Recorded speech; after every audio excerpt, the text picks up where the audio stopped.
Deputy General Manny is 4 minutes. Thanks, Les and Corlin. I appreciate the fact that this topic was chosen, which comes about as a result of the centralisation of social welfare, community welfare services in Mayo. And at the outset, I want to say that I acknowledge the reasoning behind it and the reason it was done, the fact of a one-stop shop and improved services for people on social welfare. But you know, to engage and to get people that are long-term unemployed in particular back to work. But, you know, community welfare officers deal with a whole lot other range of subjects, and a lot of them are emergency situations at short notice.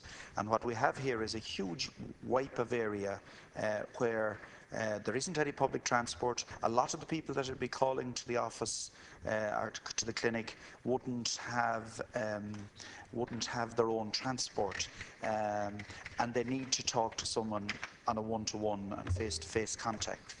Now, the worst affected area, as I said, is in East Mayo, followed by South Mayo.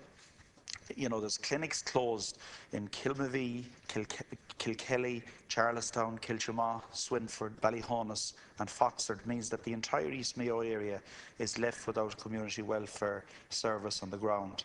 Now, Kilmavee, my own home parish, for instance, is now assigned to Ballina. Ballina is 51 kilometres from Kilmavee. We have the third biggest county in the country. And Kilkelly beside it is something similar. Ballyhonus is assigned to Castlebar. It's 45 kilometres from Castlebar. Kilchamaugh then is 26 kilometres.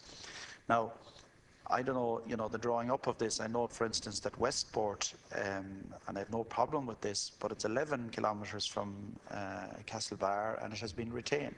So I just point that out more for the need for something to be done about East Mayo than to close down any others. South Mayo has also been badly affected: Cong, Shrule, Hollymount and Clamorris. And can I say that I don't want to be just jumping up and down without suggestions or something. So I'm going to make a couple of suggestions here. Firstly, maybe to have one centralised office in East Mayo. Now, East Mayo is an area that's bigger than County Louth. You know, that's what we're talking about here.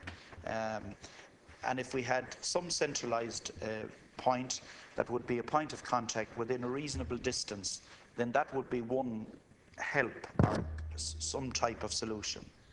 The other one is that Kilmavee is one of those that I mentioned. It's 6 miles from Ballahadreen where there's an office, but what the people in the Kilmavee office, community centre, where the social welfare officer calls once a week, is that there isn't a cross-border cooperation. So here we have a situation where they have to go 51 kilometres, a round trip of over 100 kilometres, when there's an actual office 6 miles away in Ballahadreen. So, you know, within all of that, there must be a solution here and a common sense approach.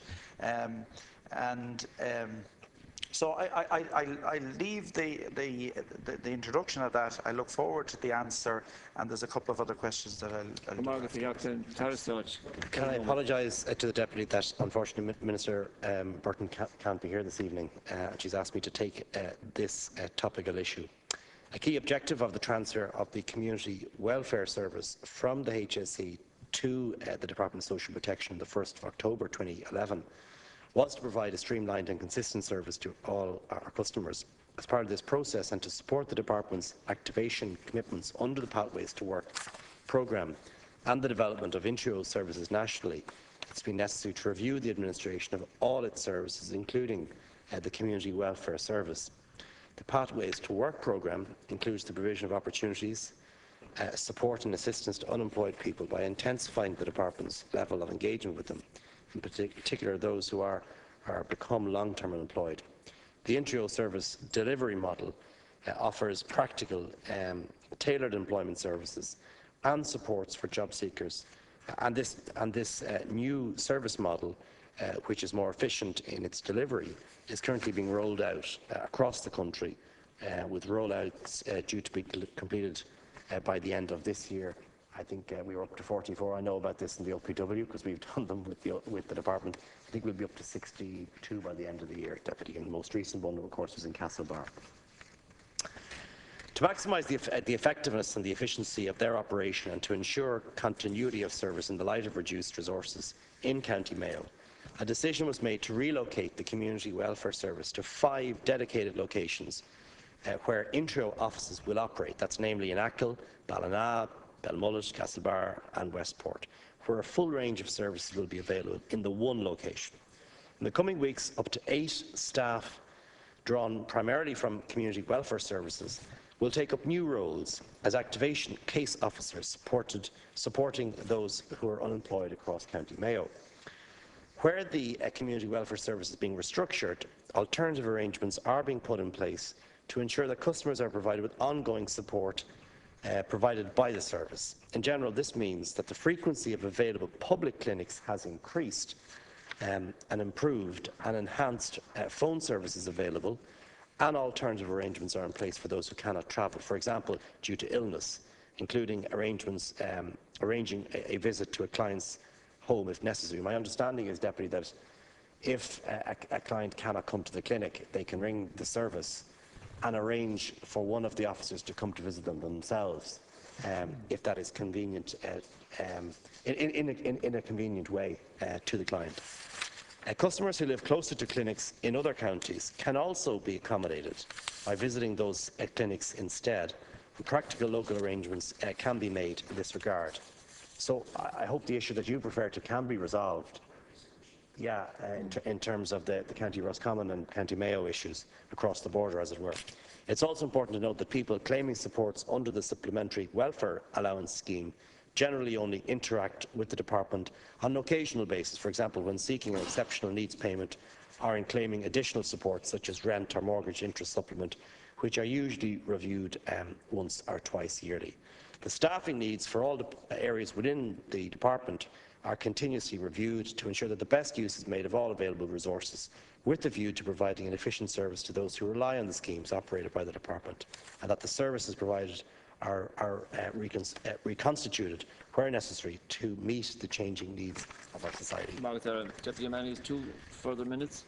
Okay, thanks, Laskin Corley. I thank the Minister for the statement, and particularly the issue that you clarified there about cross-border cooperation. To clarify it, I think that there may be some solutions to be able to be found there, because that's not what I heard on the ground yesterday. So I welcome if that's if that's certainly a change.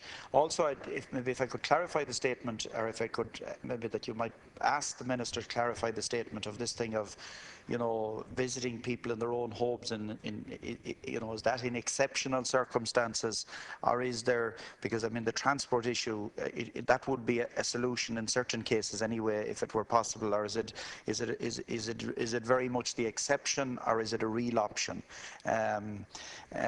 Also, the suitable local arrangements, or the cross-border ones, I just asked the Minister if you might just ask the Minister that I might be able to meet even with officials in the West, that because it's timely that we're discussing this today, because I think today or tomorrow is the last clinic in these places.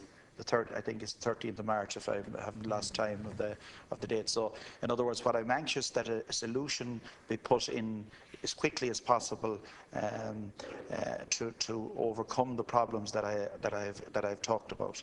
So, as I said, the cross-border issue, or that's close to them, or a central one in East Mayo that would be close to all of them. And also, I haven't put a huge mention on South Mayo, but I mean, I mentioned it earlier that some type of similar arrangement would be done there with our neighbours in Galway, maybe in certain cases as well. So if you could maybe ask that I would meet with the officials in the West to sort that out, I appreciate it.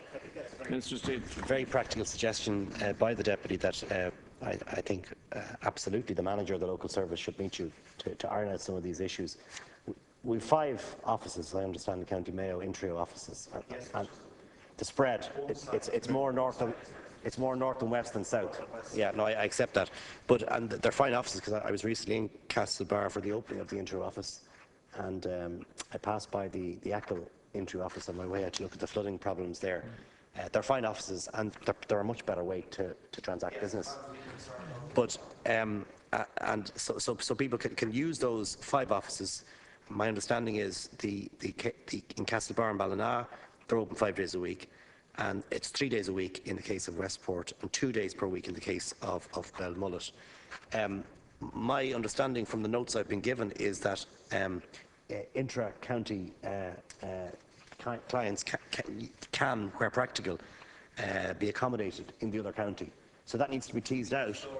We need to tease that out. But the other point, as you asked on the question of the phone call, in the notes that have been given to me by the department, and I'll just read it out to you, Deputy.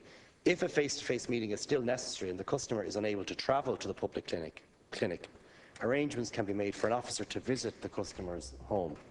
So we need to tease that out as well and make sure that people, the clients and people within the department are aware of what the Minister has said in terms of replying to this debate. So I want to thank you for raising this. I hope we've clarified some of those issues.